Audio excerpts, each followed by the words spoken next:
Hi ಎಲ್ರಿಗೂ ನಮಸ್ಕಾರ. ಬನ್ನಿ ಇವತ್ತು ಹೂಕೋಸು ಪಲ್ಯ ಅಥವಾ ಕಾಲಿಫ್ಲವರ್ ಕರಿನ ಯಾವ ರೀತಿ ಮಾಡೋದಂತ ನೋಡೋಣ. ಯಾರೆಲ್ಲ ಫಸ್ಟ್ ಟೈಮ್ ನನ್ನ ಚಾನಲ್ನ ನೋಡ್ತಾ ಇದ್ದರೆ ಎಲ್ಲರೂ ನನ್ನ ಚಾನಲ್ನ ಸಬ್ಸ್ಕ್ರೈಬ್ ಮಾಡಿಕೊಂಡು ಬೆಲ್ ಬಟನ್ ಮೇಲೆ ಆಲ್ ಅಂತ ಸೆಲೆಕ್ಟ್ ಮಾಡ್ಕೊಳ್ಳಿ. ನೆಕ್ಸ್ಟ್ ನಾನು ಯಾವುದೇ ಒಂದು ವಿಡಿಯೋ ಅಪ್ಲೋಡ್ ಮಾಡಿದ್ರೆ ನಿಮಗೆ ನೋಟಿಫಿಕೇಷನ್ ಬರುತ್ತೆ. ನೋಡಿ, ಇವಾಗ ನಾನು ಹೂಕೋಸು ಪಲ್ಯ ಮಾಡೋಕ್ಕೆ ನಾನಿಲ್ಲಿ ನೋಡಿ ಹೂಕೋಸನ್ನು ಚಿಕ್ಕ ಚಿಕ್ಕದಾಗಿ ಕಟ್ ಮಾಡಿ ಇಟ್ಕೊಂಡಿದ್ದೀನಿ. ಈ ಥರ ನೀವು ಕಟ್ ಮಾಡಿ ಇಟ್ಕೊಳ್ಬೇಕು. ಇದನ್ನು ನಾವು ಬಿಸಿ ನೀರಲ್ಲಿ ಒಂದು 5 ನಿಮಿಷ ಕುದಿಸ್ಕೊಳ್ಬೇಕು. ಇವಾಗ ನಾನು ಒಂದು ಪಾತ್ರೆಯಲ್ಲಿ ಬಿಸಿ ನೀರು ಕಾಯ್ಸೋಕೆ ಇಡ್ತಾಯಿದ್ದೀನಿ. ನೋಡಿ, ಇವಾಗ ಒಂದು ಪಾತ್ರೆಯಲ್ಲಿ ಇದನ್ನು ಹೂಕೋಸನ್ನು ಹಾಕೊಂಡ್ಬಿಟ್ಟು ಅದಕ್ಕೆ ಮುಳುಗೋಷ್ಟು ನೀರು ಹಾಕ್ಕೊಳ್ಳಿ. ಅದ್ರ ಜೊತೆಗೆ ಒಂದು ಸ್ವಲ್ಪ ಅರಿಶಿನ ಪುಡಿ ಮತ್ತು ಒಂದು ಸ್ವಲ್ಪ ಉಪ್ಪು ಹಾಕ್ಕೊಂಡು ಇದನ್ನು ಚೆನ್ನಾಗಿ ಕುದಿಸ್ಕೊಳ್ಬೇಕು. ಒಂದು 5 ನಿಮಿಷ ನೀವು ಇದನ್ನು ಚೆನ್ನಾಗಿ ಕುದಿಸ್ಕೊಳ್ಬೇಕು. ಯಾಕಂದರೆ ಇದರಲ್ಲಿ ಏನಾದರೂ ಇದ್ದರೆ ಇದು ಚೆನ್ನಾಗಿ ಕ್ಲೀನ್ ಆಗುತ್ತೆ. ಸೊ ಅದಕ್ಕಾಗಿ ನಾನು ಒಂದು ಸ್ವಲ್ಪ ಉಪ್ಪು ಮತ್ತು ಅರಿಶಿನ ಪುಡಿ ಹಾಕ್ಕೊಂಡು ಒಂದು 5 ನಿಮಿಷ ಚೆನ್ನಾಗಿ ಬೇಯಿಸ್ಕೊಳ್ತಾ ಇದ್ದೀನಿ. ಇದನ್ನು ಮಿಕ್ಸ್ ಮಾಡಿಕೊಂಡು ಸ್ಟವ್ ಆನ್ ಮಾಡಿಕೊಂಡು ಇದನ್ನು ಬೇಯಿಸ್ಕೊಳ್ಳೋಣ. ಈ ಥರ ನೀವು ಪಲ್ಯ ಮಾಡಿಕೊಂಡು ಚಪಾತಿ, ರೊಟ್ಟಿ, ಬಿಸಿ ಅನ್ನದ ಜೊತೆ ತಿಂದರೆ ತುಂಬಾ ಚೆನ್ನಾಗಿರುತ್ತೆ. ಮೀಡಿಯಮ್ ಫ್ಲೇಮಲ್ಲಿ ಇಟ್ಕೊಂಡು ಇದನ್ನು ಒಂದು 5 ನಿಮಿಷ ಚೆನ್ನಾಗಿ ಬೇಯಿಸ್ಕೊಳ್ಳೋಣ. ಅಷ್ಟೊತ್ತಿಗೆ ನಾನು ಈರುಳ್ಳಿ, ಟೊಮೊಟೊ ಮತ್ತು ಮೆಣಸಿನ್ಕಾಯಿನ ಕಟ್ ಮಾಡಿ ಇಟ್ಕೊಳ್ತಾ ಇದ್ದೀನಿ. ನೋಡಿ, ಇವಾಗ ನಾನು ಚೆನ್ನಾಗಿ ಬೇಯಿಸ್ಕೊಂಡಿದ್ದೀನಿ. ಇವಾಗ ಬೇಯಿಸ್ಕೊಂಡಿರೋದನ್ನು ಇವಾಗ ನಾನು ಇದನ್ನು ಒಂದು ಬೌಲಲ್ಲಿ ತೆಗೆದಿಟ್ಕೊಳ್ತಾ ಇದ್ದೀನಿ. ನೋಡಿ, ಅರಿಶಿನ ಪುಡಿ ಹಾಕಿರೋದ್ರಿಂದ ಕಲರ್ ಕೂಡ ಚೇಂಜ್ ಆಗಿದೆ. ಸಾಫ್ಟಾಗಿ ಬೇಯಿಸ್ಕೊಂಡಿದ್ದೀನಿ. ಇವಾಗ ಇದನ್ನು ಒಂದು ಕಡೆ ಎತ್ತಿಟ್ಕೊಳ್ಳೋಣ. ಇವಾಗ ಪಲ್ಯ ಮಾಡೋಕ್ಕೆ ನಾನು ಈರುಳ್ಳಿ, ಮೆಣಸಿನ್ಕಾಯಿನ ಮತ್ತು ಟೊಮೊಟೊ, ಕೊತ್ತಂಬರಿ ಸೊಪ್ಪನ್ನ ಕಟ್ ಮಾಡಿ ಇಟ್ಕೊಂಡಿದ್ದೀನಿ. ಬನ್ನಿ ಇವಾಗ ಪಲ್ಯ ಮಾಡೋಣ.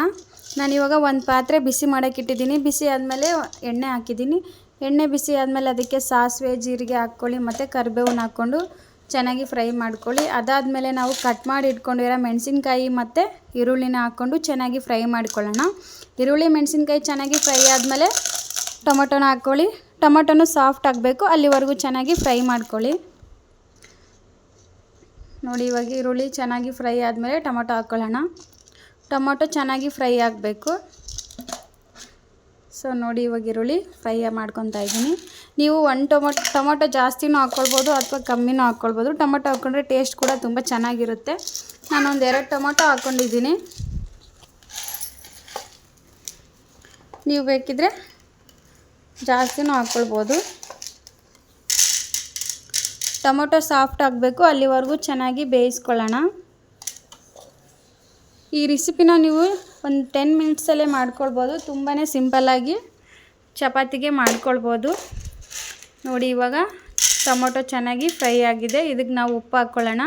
ನಾನಿಲ್ಲಿ 1-2 ಸ್ಪೂನಷ್ಟು ಉಪ್ಪು ಹಾಕ್ಕೊಂಡಿದ್ದೀನಿ. ಉಪ್ಪು ಹಾಕ್ಕೊಂಡು ಅದಾದಮೇಲೆ ಒಂದು ಸ್ವಲ್ಪ ಅರಿಶಿನ ಪುಡಿನ ಹಾಕ್ಕೊಳ್ಳೋಣ. ಒಂದು ಅರ್ಧ ಸ್ಪೂನಷ್ಟು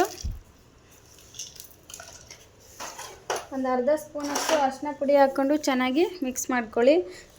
ಮತ್ತು ಮೆಣಸಿನ್ಕಾಯಿ ಹಾಕಿರೋದ್ರಿಂದ ನಾನಿಲ್ಲಿ 1 ಸ್ಪೂನಷ್ಟು ಖಾರದ ಪುಡಿನ ಹಾಕ್ಕೊಂಡಿದ್ದೀನಿ. ನೀವು ಬೇಕಿದ್ದರೆ ಜಾಸ್ತಿನೂ ಹಾಕ್ಕೊಳ್ಬೋದು, ಇಲ್ಲ ಕಮ್ಮಿ ಕೂಡ ಹಾಕ್ಕೊಳ್ಬೋದು. ಇವಾಗ ಇದನ್ನೆಲ್ಲ ಚೆನ್ನಾಗಿ ಮಿಕ್ಸ್ ಮಾಡ್ಕೊಳ್ಳೋಣ. ನಾನು ಯಾವುದೇ ಮಸಾಲೆನ ಯೂಸ್ ಮಾಡ್ತಾಯಿಲ್ಲ, ಸಿಂಪಲ್ಲಾಗಿ ಮಾಡ್ತಾಯಿದ್ದೀನಿ. ನೋಡಿ, ಇವಾಗ ಇದೆಲ್ಲನೂ ಚೆನ್ನಾಗಿ ಮಿಕ್ಸ್ ಮಾಡ್ಕೊಳ್ಳಿ. ಇದೆಲ್ಲನೂ ಚೆನ್ನಾಗಿ ಫ್ರೈ ಆಗಿದೆ ಅಂದಮೇಲೆ ನೀವು ಹೂಕೋಸನ್ನ ಬೇಯಿಸಿಟ್ಕೊಂಡಿದ್ದೀರಲ್ವ, ಸೊ ಅದನ್ನು ಇದರಲ್ಲಿ ಹಾಕ್ಬಿಟ್ಟು ಚೆನ್ನಾಗಿ ಮಿಕ್ಸ್ ಮಾಡ್ಕೊಳ್ಳಿ. ನಾವು ಆಲ್ರೆಡಿ ಬೇಯಿಸ್ಕೊಂಡಿರೋದ್ರಿಂದ ಇದನ್ನು ಜಸ್ಟ್ ಮಿಕ್ಸ್ ಮಾಡಿಕೊಂಡು ಒಂದು 2-3 ನಿಮಿಷ ನೀವು ಫ್ರೈ ಮಾಡಿಕೊಂಡ್ರೆ ಸಾಕು, ಪಲ್ಯ ರೆಡಿ ಆಗುತ್ತೆ. ಯಾಕಂದರೆ ಮೊದಲೇ ಸಾಫ್ಟಾಗಿ ಬೇಯಿಸ್ಕೊಂಡಿದ್ವಲ್ವ, ಅದಕ್ಕೆ. ಇವಾಗ ಇದನ್ನು ಚೆನ್ನಾಗಿ ಮಿಕ್ಸ್ ಮಾಡ್ಕೊಳ್ಳೋಣ. ಇವಾಗ ಕಟ್ ಮಾಡಿ ಇಟ್ಕೊಂಡಿರೋ ಕೊತ್ತಂಬರಿ ಸೊಪ್ಪನ್ನ ಹಾಕಿ ಚೆನ್ನಾಗಿ ಮಿಕ್ಸ್ ಮಾಡ್ಕೊಳ್ಳಿ ಮತ್ತೊಂದು ಸರಿ.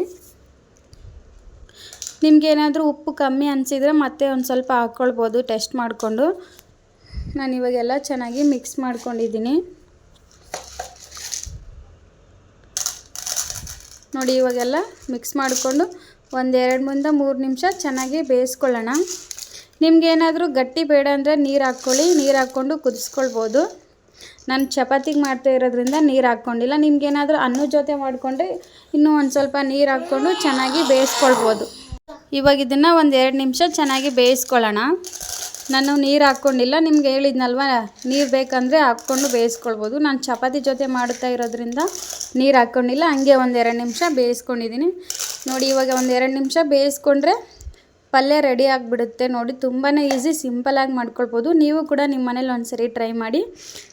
ಈ ರೆಸಿಪಿ ಏನಾದರೂ ನಿಮ್ಗೆ ಇಷ್ಟ ಆದರೆ ಒಂದು ಲೈಕ್ ಮಾಡಿ ಮತ್ತು ಕಮೆಂಟ್ ಮಾಡಿ.